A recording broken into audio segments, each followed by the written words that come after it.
आशा करता हूँ आप सब बहुत अच्छे होंगे। मेरा नाम है सिद्धांत अग्निहोत्री। स्टडी ग्लोस पे आपका बहुत बहुत स्वागत है। ओके, तो देखिए, ये पाकिस्तान का एक बहुत बड़ा हमला है खैबर पख्तूनख्वा में, ठीक है। और इन्होंने अपने ही लोगों को मार दिया। कुछ तो शर्म कर लो, थोड़ी तो शर्म कर लो। 30 लोग मर गए हैं। अगर हम इस पूरे एरिया की बात करते हैं तो ये आपका खैबर पख्तूनख्वा है। ये देखिए, यहाँ पे तिरा वैली आता है, थोड़ा इधर उधर हो सकता है, ठीक है। ये आपको पता है कि अफगानिस्तान का बॉर्डर है और यहाँ पे ही जो है वो हमला हुआ है। यहाँ एक गांव है, ठीक है, मात्र डेरा। और वहाँ पे रात के 2 बजे इन्होंने, जो चाइना से इनको GF-17 मिले हैं, उससे इन्होंने LS-6 बॉम्ब्स गिराए। अभी एकदम प्रिसिशन गाइडेड बॉम्ब्स होते हैं, स्पेशल टारगेट के लिए यूज़ किया जाता है। और ग्राउंड पे जो भी टारगेट्स होते हैं इनको ख़त्म करने के लिए इन बॉम्ब्स को गिराया जाता है, ठीक है। ऐसे गिरते हैं ये। अब क्या हुआ है कि बहुत स्मार्ट बॉम्ब्स होते हैं, इनको स्मार्ट बॉम्ब्स भी बोला जाता है। और एक बार अगर टारगेट लॉक हो गया तो बचने की कोई उम्मीद नहीं। इसमें 30 लोग मारे गए हैं, ठीक है। अब इसमें ये जितने भी हैं ना, जब सुबह हुई तो ये पूरा एरिया आपको पता है ट्राइबल बेल्ट है। यहाँ लिटरेसी रेट खाली 50% है। पाकिस्तान की लगभग 16% पॉपुलेशन बस यहाँ पे रहती है। बहुत ज़्यादा लोग जो हैं वो आपको यहाँ पे नहीं मिलेंगे, बस 3 करोड़ के आसपास, 2.5-3 करोड़ के आसपास। और मेन इसमें ट्राइबल पख्तून सबसे इंपॉर्टेंट, फिर चित्राल और भी बहुत सारे ट्राइब्स हैं। 2018 में इसको मर्ज किया गया। 18th अमेंडमेंट और 25th अमेंडमेंट बड़े इंपॉर्टेंट है पाकिस्तान में। इसमें ये जो फेडरली एडमिनिस्ट्रेटेड ट्राइबल एरियाज़ हैं और बाकी जितने भी प्रोविंशियल ट्राइबल एरियाज़ को मर्ज करके ये एक खैबर पख्तूनख्वा बनाएंगे। 2010 में 18th आया और 2018 में 25th अमेंडमेंट एक्ट आया, ठीक है। खैबर पास आपको यही मिलेगा। ये जो खैबर पास है, यहां से ही भारत पर इन्वेजन हुआ। वैसे आपको बता दूं कि इसी को ही एंशिएंट गांधार रीजन बोला जाता था। ये पूरा गांधार यहाँ पे है ना अफगानिस्तान में, और इसको मिला के ये बहुत बड़ा गांधार, गांधारी, जहां से गांधारी थी, महाभारत में जिसका वर्णन आता है। तो ये पूरा रीजन था। लेकिन इस्लाम आता है खैबर दर्रे से 11th सेंचुरी में। जितने गजनवी, मोहम्मद ऑफ गजनी, ये जितने पाकिस्तान, गोरी, गजनी, इतनी अकल नहीं है। इन्हीं लोगों ने अफगान से जो आए इनको मारा है।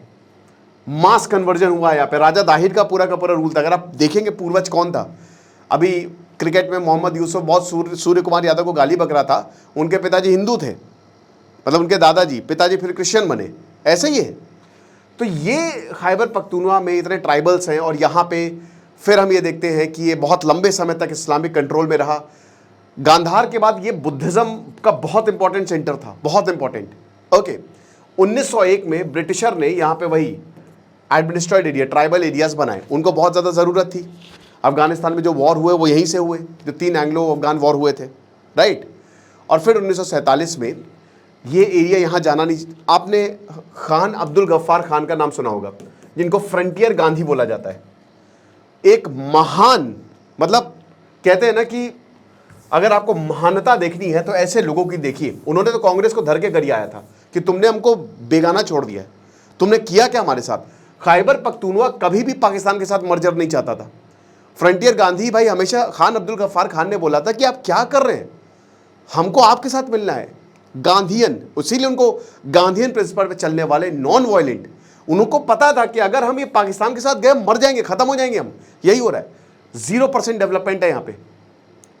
डेवलपमेंट नहीं है। इस पूरे एरिया को इन्होंने चाइना को बेच दिया है। CPEC का यहाँ पे काम हो रहा है, ठीक है। अमेरिका अफगानिस्तान से बाउंड्री शेयर करता है। पूरा ये आतंक का सेंटर बना है। अभी आपको खबर मैंने बताई थी कि POK से अब जितने भी ये टेरर, ये जैश ए मोहम्मद हो गए, हिजबुल हो गए, लश्कर हो गए, ये सब खैबर पख्तूनख्वा में शिफ्ट हो रहे हैं। आयरनी देखिए, खैबर पख्तूनख्वा में शिफ्ट हो रहे हैं। अमेरिका के कहने पे, चाइना पे कहने पे काउंटर टेररिज्म ऑपरेशन कर रहे हैं। काउंटर टेररिज्म ऑपरेशन उन्होंने पिछले फ्राइडे किया, एक बच्चा मर गया ड्रोन से। अभी 13 से 14 सितंबर को उन्होंने बम गिरा, 11-12 लोग मरे, वो सब सिविलियन। यहाँ पे 30 लोग मरे, औरतें, बच्चे, उनकी लाशें पड़ी हुई हैं। एल्डर्स खफा हैं, बोल रहे हैं कि इन लाशों को हम इसका अंतिम संस्कार नहीं करेंगे, ये हम कोर कमांडर्स के पास ले जाएंगे, उनके सामने ले जाएंगे कि बताओ, न्याय दो हमको, तुम क्या कर रहे हो। ये हाल कर रखा है इन्होंने। ये पूरा इतना डेवलप हो सकता था। बहुत खूबसूरत है खैबर पख्तूनख्वा, गजब की पहाड़ियां हैं यहाँ पे, नदियां हैं, लेकिन सब पाकिस्तान ने बर्बाद करके रखा हुआ है। कुछ नहीं मिला अभी तक। और इसीलिए ना यहाँ पे एजुकेशन है, ना लिटरेसी है, अभी भी बहुत कट्टरता है आदमियों की। यहाँ पे काफ़ी बीवियाँ हैं, ट्राइबल कल्चर है पूरा, कोई मॉडर्निटी नहीं है। तो प्रॉब्लम क्या है? प्रॉब्लम ये है कि यहाँ के लोग पाकिस्तान से खफा हैं, ऊपर से तालिबान और तहरीक तालिबान यहाँ बहुत ज़्यादा एक्टिव है। कुछ जगह तो बोला जाता है सीधा यहाँ पे इन्हीं की सरकार बनती है। अब मुझे ये समझ में नहीं आ रहा है कि ये खुद टेररिस्ट को यहाँ पे शिफ्ट कर रहे हैं, तो तुम किसको दिखाने के लिए टेररिज्म ऑपरेशन चला रहे हो? सारे आतंकी जो संगठन है वो यहाँ पे शिफ्ट हो रहे हैं और कहने को ये बोल रहे हैं कि हम एंटी टेररिज्म और मतलब हम काउंटर टेररिज्म चला रहे हैं, जिसमें खाली लोग मारे जा रहे हैं, बच्चे मारे जा रहे हैं। ये कौन से आतंकवादी, समझ में नहीं आता। तो ये पाकिस्तान सरकार की देख सकते कितनी निकम्मी सरकार, कितनी बेशरम सरकार है कि वो अपने लोगों को ही मार रही है। अपनी ही टेरिटरी में उन्होंने बॉम्ब गिरा दिया, वो भी बॉम्ब, समझ रहे हो, मतलब एयरक्राफ्ट से बॉम्ब गिर रहे हैं। मणिपुर में इतनी इनस्टेबिलिटी रही, भारत ने बात किया, सब कुछ बहुत अच्छे से बैठा के चीजों को हल किया। यहां देखिए क्या हो रहा है, और उसके बाद ये दुनिया भर को बताते हैं कि हमसे बढ़िया कोई नहीं। तो वही बता रहे ना कि भयानक अनस्टेबिलिटी है सब जगह। सिंध की बात करें, कल अभी हमने लेक्चर लिया था कि पाकिस्तान का भविष्य क्या है, तो सुशील सर कहते हैं कि पाकिस्तान का भविष्य छोड़िए, वर्तमान की बात करिए। आप भविष्य की कहाँ बात कर रहे हैं? उनका वर्तमान देखिए कैसा है।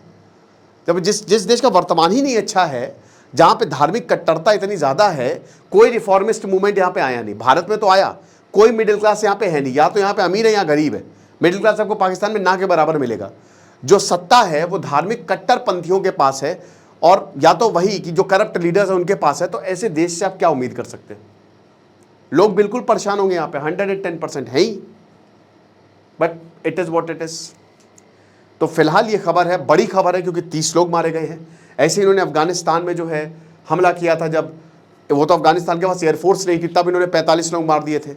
तो कहने को तो काउंटर टेररिज्म ऑपरेशन चला रहे हैं। तालिबान, टीटीपी और बलूचिस्तान, इनका एक प्रॉपर ट्रायंगल है, ठीक है।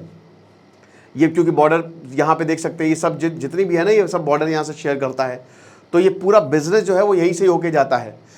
अफगानिस्तान में अमेरिका खूब सारे हथियार छोड़ के गया है, जो कि टीटीपी को मिले, तालिबान ने टीटीपी को दिया और अल्टीमेटली टीटीपी बलूचिस्तान को दे रहा है। तो ये जो दोनों का कॉम्बिनेशन है, बहुत ही डेडली कॉम्बिनेशन है, ठीक है। तो वही है, आपको क्या लगता है मुझे कमेंट बॉक्स में बताइएगा। बाकी हमारा एआई अवतार कोर्स की क्लासेस कल से शुरू होंगी, तो डिस्क्रिप्शन कमेंट बॉक्स में लिंक दिया है, कोर्स को अवेल करिए, आपको बहुत ज़्यादा फायदा होगा। खुश रहिए, पढ़ते रहिए। दिस इज सिद्धांत अग्निहोत्री साइनिंग ऑफ।